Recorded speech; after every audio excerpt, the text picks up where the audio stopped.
In this video, we're continuing our discussion of ordinary differential equations.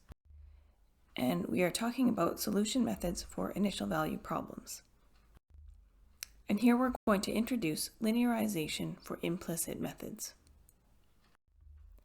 So the difficulty with implicit methods is that in general, at each time step, they require the solution of a nonlinear algebraic equation.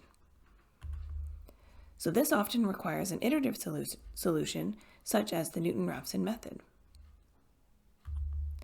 For nonlinear initial value problems, this iteration can be avoided by a linearization technique. So let's consider the ODE x prime is equal to f of x and t and apply the trapezoidal method. So we know that the trapezoidal method is an implicit method and it is unconditionally stable.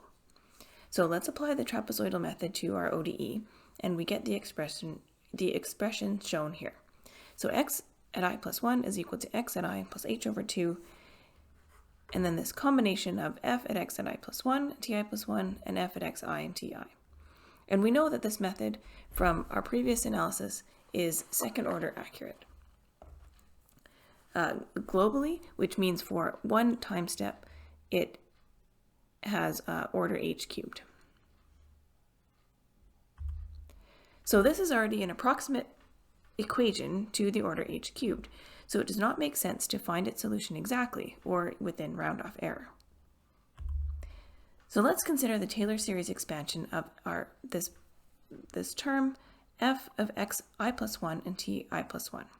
And we're going to do the Taylor expansion only about the x, only with the x term, about the point, so around the point xi. So f of xi plus 1 and ti plus 1 is equal to f of xi and ti plus 1 times xi plus 1 minus xi, partial f by partial x, evaluated at xi and ti plus 1. So you see here we're only changing the, we're only doing the expansion about the x term and we're keeping ti plus 1. And we do that because it's not a problem to evaluate t at I plus 1. The only issue that requires us to solve a nonlinear equation is when we want to evaluate x at I plus 1. So then we add our second order term, 1 over 2 xi plus 1 minus xi, partial 2f by partial x squared, again at xi and ti plus 1. And we can continue on. We also know that from the Taylor series expansion of x that xi plus 1 minus xi is of order h. So this means that replacing f of xi plus 1 and ti plus 1 in our equation that we called 1 with the first two terms in its Taylor series expansion does not alter the order of accuracy of the method, which is OH cubed for one step. So we can, basically what we've done here is replaced this term, which was here, with just the first two terms in the Taylor series expansion. And the second order terms that had an xi plus 1 minus xi squared, which we said was order h squared, and then we multiply by the h here, so these terms, that term ends up in this order h cubed here. So now we have not altered the accuracy of this method, but we have removed any xi plus 1s in, or we can remove the xi plus 1s in this side of the equation.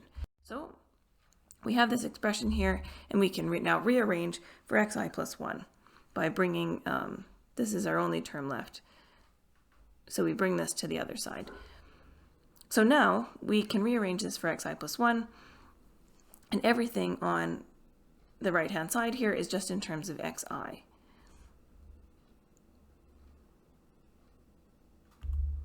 So now the solution can proceed without iteration, and we still retain our second order accuracy globally.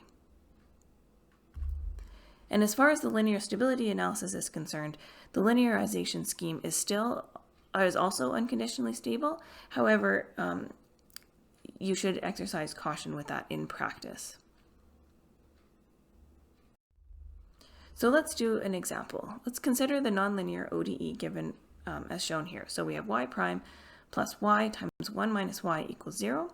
The initial value of y of 0 is equal to 1/2. And we can look at the domain where t goes from 0 to 1. So the exact solution for this problem is given as shown here. So y of t is equal to 1 over 1 plus e to the power t. We want to solve this using the trapezoidal method with linearization.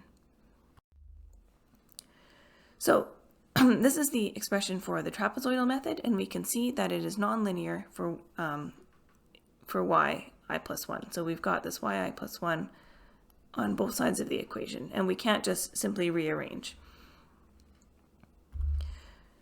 So we can use our linearization technique. So we need to define our f.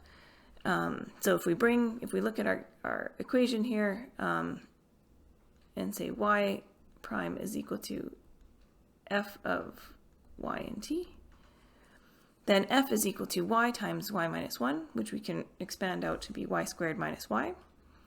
And we can differentiate this with respect to y. So partial f by partial y, or df dy, is 2y minus 1. So this is the linearization for the trapezoidal method. As we saw, these are, for this particular problem, our f and our f prime. So we can plug these in. So f will go in here, and then df by dy will go in here. So what we get for this problem is given as shown here. So yi plus 1 is equal to yi plus h over 2 times this expression.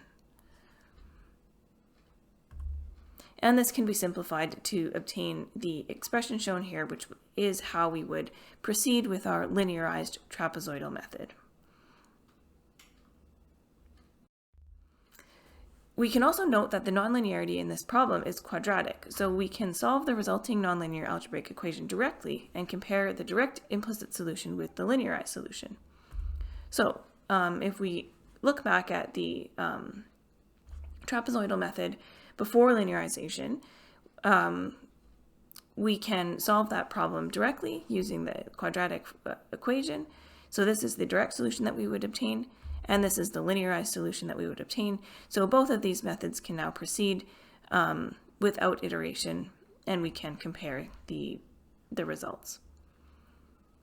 Now both of these methods should be second order accurate, as we've shown, but if one is more accurate than the other in terms of the actual solution, which one of those is more accurate is problem dependent.